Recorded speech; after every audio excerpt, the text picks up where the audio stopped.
karena hasilnya akan kita buka kepada siapapun dan bisa diakses oleh siapapun.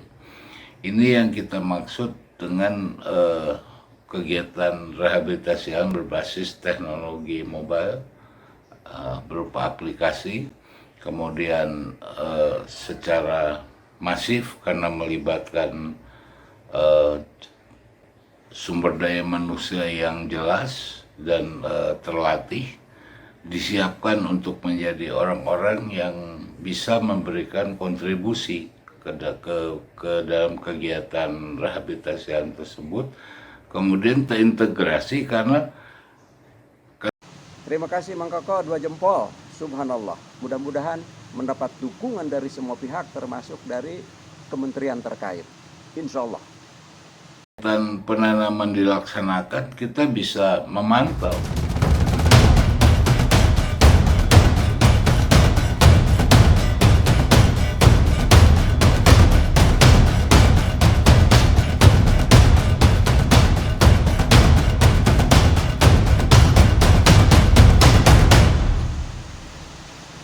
Assalamualaikum warahmatullahi wabarakatuh. Bertemu lagi dengan saya Mang Dadang. Akang Teteh dimanapun berada, semoga sehat dan berbahagia selalu tentunya. Berbicara gerakan penghijauan identik dengan laporannya yang suka melambung tinggi. Berjuta-juta pohon telah tertanam. Padahal sifat keakuratannya belum terjamin. Siapa pelakunya? Di mana lokasinya? Sudah dipeliharakah pohon-pohon tersebut? Atau hanya seremonial semata? Ini persoalan. Untuk menjawab semua itu, ada seorang pegiat lingkungan, Mang Koko namanya, dari perwakilan PPAK Jawa Barat, sudah membuat terobosan baru, yaitu membuat aplikasi pohon kita. Intinya,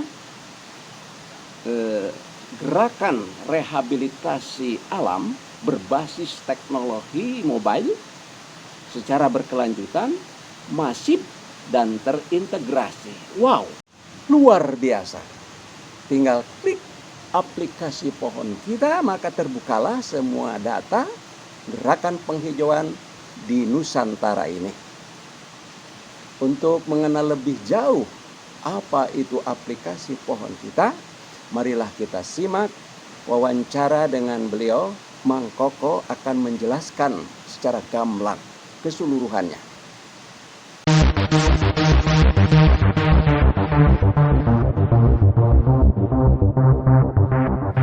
Jadi aplikasi pohon kita ini adalah aplikasi yang kita buat untuk menjadi sebuah laporan yang menghasilkan sebuah laporan berupa data ataupun secara visual ataupun secara pemetaan dan kegunaan lainnya. Ya, khususnya untuk aplikasi pohon kita adalah menjadi sebuah laporan yang dihasilkan dari sebuah kegiatan khususnya untuk program penghijauan. Jadi selama ini kekurangan dari semua kegiatan yang berhubungan dengan penghijauan atau reboisasi, itu adalah tidak adanya data dari kegiatan tersebut, baik pada saat dilaksanakan maupun setelahnya.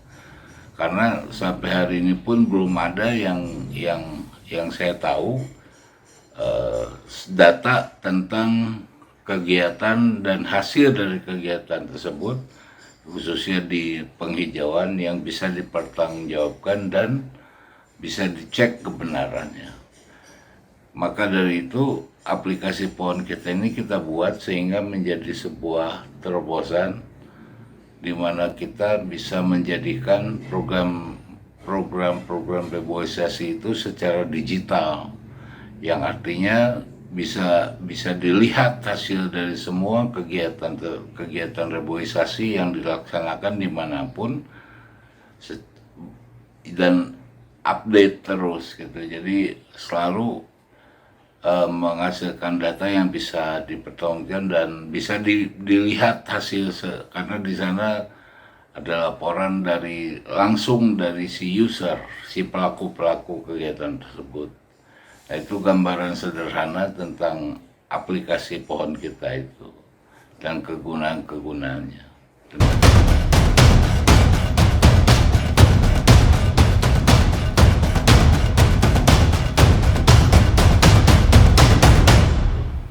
Jadi syarat dari sebuah kegiatan penghijauan adalah adanya pelaku. Satu, pelaku pembuatan persemaian sendiri, kemudian pelaku pemeliharaan dan pelaku penanaman. Nah, sampai hari ini pun tidak ada satu kegiatan yang menyiapkan khususnya sumber daya manusianya secara baik itu secara edukasi maupun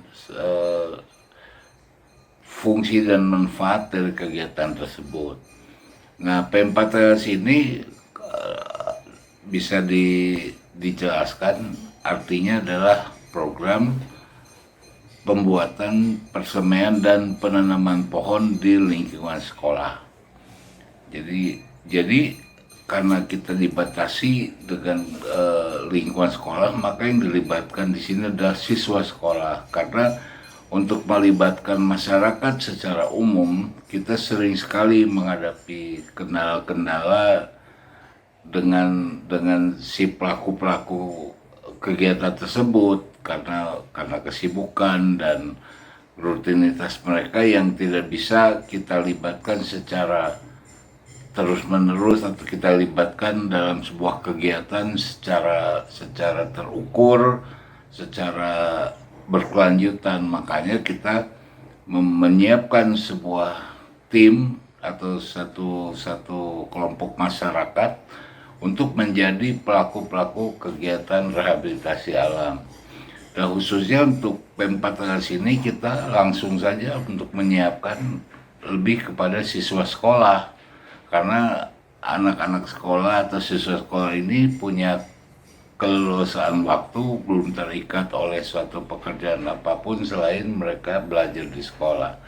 Dan kita memanfaatkan siswa sekolah ini, kita latih mereka, kita beri mereka pengetahuan supaya mereka siswa sekolah ini menjadi bagian dari kegiatan rehabilitasi alam.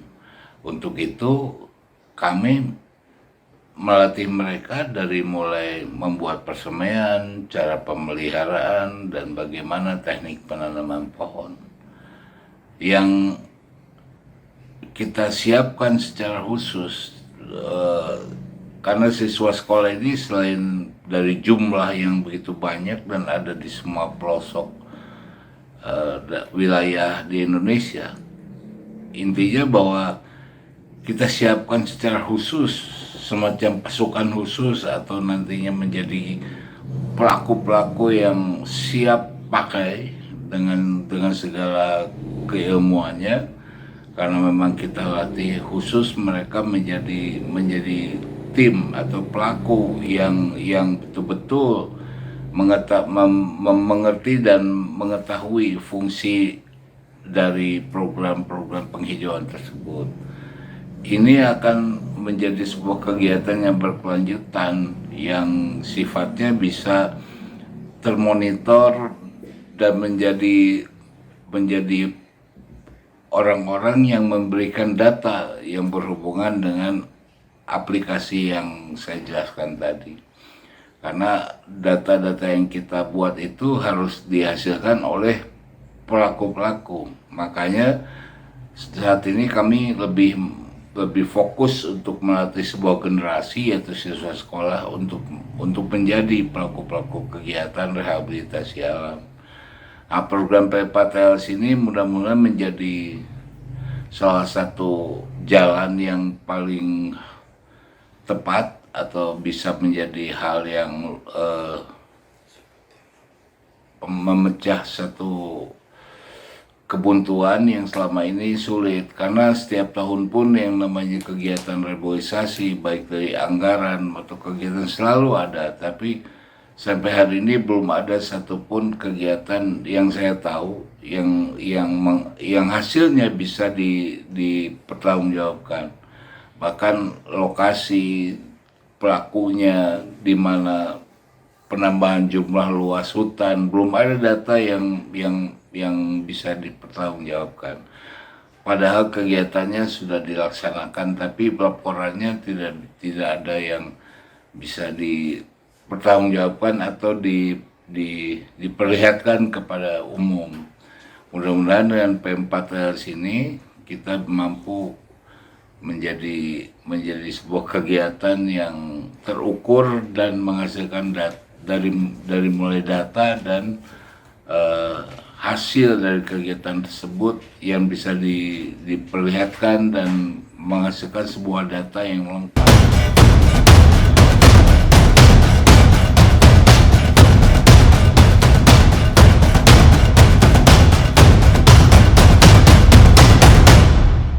Jadi gerakan rehabilitasi alam berbasis teknologi mobile secara berkelanjutan, masif dan terintegrasi ini akan menjawab semua kekurangan-kekurangan yang selama ini terjadi khususnya di program rehabilitasi alam.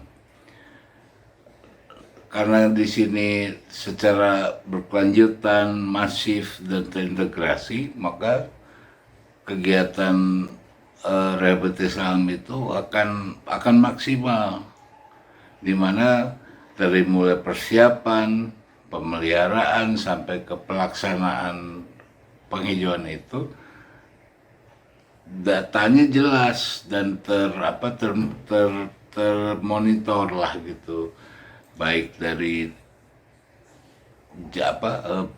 mulai bibit pohon asal dari mana, dipelihara di mana, kemudian ditanam di mana, siapa pelakunya, dan pada saat setelah ditanam juga nanti kita bisa memonitor lokasi-lokasi dan pelaku-pelaku yang melaksanakan kegiatan tersebut, yang pada akhirnya menjadi sebuah kegiatan yang lengkap dan bisa dipertanggungjawabkan gitu. Dengan gerakan rehabilitasi alam berbasis aplikasi mobile, artinya dimanapun kegiatan tersebut laporannya akan selalu bisa bisa diakses oleh siapapun dan bisa dibuktikan gitu. Rasanya saat ini kita sudah membuat kegiatan, sudah bisa memanfaatkan semua teknologi yang sangat terbarukan dan bisa mendukung, melengkapi semua kekurangan kegiatan yang sudah dilaksanakan sebelumnya. Saat ini kita melihat bahwa semua kegiatan rehabilitasi alam khususnya kekurangannya ada di masalah 3 tersebut, yaitu masalah berkelanjutan, masif dan terintegrasi. Dan ini yang kita buat menjadi sebuah kegiatan lengkap, di mana nanti kegiatan tersebut akan bisa dilihat gitu hasilnya, terutama mungkin setelah pohon itu ditanam. Jadi jelas gitu, akan bisa dilihat dan bisa diakses oleh siapapun, karena hasilnya akan kita buka kepada siapapun dan bisa diakses oleh siapapun. Ini yang kita maksud dengan kegiatan rehabilitasi alam berbasis teknologi mobile, berupa aplikasi, kemudian secara masif karena melibatkan sumber daya manusia yang jelas dan terlatih, disiapkan untuk menjadi orang-orang yang bisa memberikan kontribusi ke dalam kegiatan rehabilitasi tersebut, kemudian terintegrasi karena dari mulai awal persiapan sampai akhir pelaksanaan itu semua terdata dan terkontrol, termonitor. Bahkan setelah kegiatan penanaman dilaksanakan, kita bisa memantau pertumbuhan dari hasil kegiatan tersebut. Apakah pohon itu yang ditanam itu tumbuh atau mati, kita bisa memantau sampai akhirnya menjadi sebuah kegiatan yang bisa bermanfaat, karena hasilnya pun akan maksimal karena terkontrol, jadi termonitor, dan akhirnya kita bisa mendapatkan data hasil dari semua kegiatan itu per tahun, baik itu berapa jumlah penambahan luas hutan, jenis pohon yang ditanamnya apa, lokasinya di mana, pelakunya siapa, yang bisa kita buat menjadi sebuah laporan yang sangat lengkap dan bisa diakses dan dipertanggungjawabkan. Kira-kira mungkin itu bisa menjadi sebuah jawaban yang bisa mewakili lah gitu. Yang intinya sampai hari ini kita belum menyentuh program rehabilitasi alam menjadi program yang bisa dipertanggungjawabkan dan berbasis teknologi digital. Jadi sudah saatnya kita beralih ke program digitalisasi khususnya di bidang kehutanan yang betul-betul disiapkan dari sumber daya manusia sampai kepada hasil jumlah dari penambahan luas setiap tahunnya. Karena sampai hari ini ya bukan menyalahkan siapapun, bahwa anggaran-anggaran untuk program penghijauan itu sangat besar dan ada, tapi belum ada yang bisa dipertanggungjawabkan hasilnya, yang bisa dilihat hasilnya, berapa jumlah penambahan luas hutan, di mana lokasinya, siapa pelakunya, yang artinya bisa dilihatlah oleh siapapun bahwa secara tanpa menutup-nutupi bahwa jumlah luas hutan itu bukannya bertambah tapi malah terus berkurang. Nah, dengan program rehabilitasi alam berbasis teknologi mobile secara berkelanjutan, masif dan terintegrasi ini bisa menjawab semua kegiatan yang berbentuk dalam bentuk laporan, baik data maupun hasil gitu dari kegiatan-kegiatan rehabilitasi alam.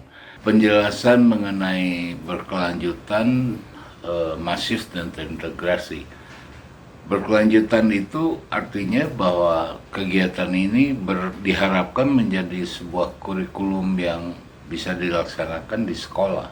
Di pendidikan lingkungan hidup itu bisa menjadi bagian dari kurikulum atau ekstrakurikuler, yang artinya bahwa selama siswa bersekolah di tingkat SMP ataupun sekolah SMA itu akan mendapatkan pelajaran tentang lingkungan hidup tersebut, yang artinya berkelanjutan. Jadi setiap tahunnya kita bisa membuat persemaian, kemudian melakukan juga pemeliharaan sampai menanam pohon, yang artinya kita harus usulkan, kita juga mengusulkan ke dinas terkait, khususnya dinas pendidikan, dinas lingkungan hidup, dan dinas kehutanan, supaya kegiatan ini menjadi kegiatan resmi di sekolah. Itu yang dimaksud dengan berkelanjutan. Kemudian secara masif jelas bahwa jumlah siswa itu sangat banyak jumlahnya, karena kita juga melihat bahwa kemampuan setiap orang dalam kegiatan menanam pohon itu bisa dihitung, ya minimal 10 pohon sampai 20 pohon lah gitu. Dan kemudian secara singkat kita jelaskan terintegrasi itu kita langsung memecah wilayah.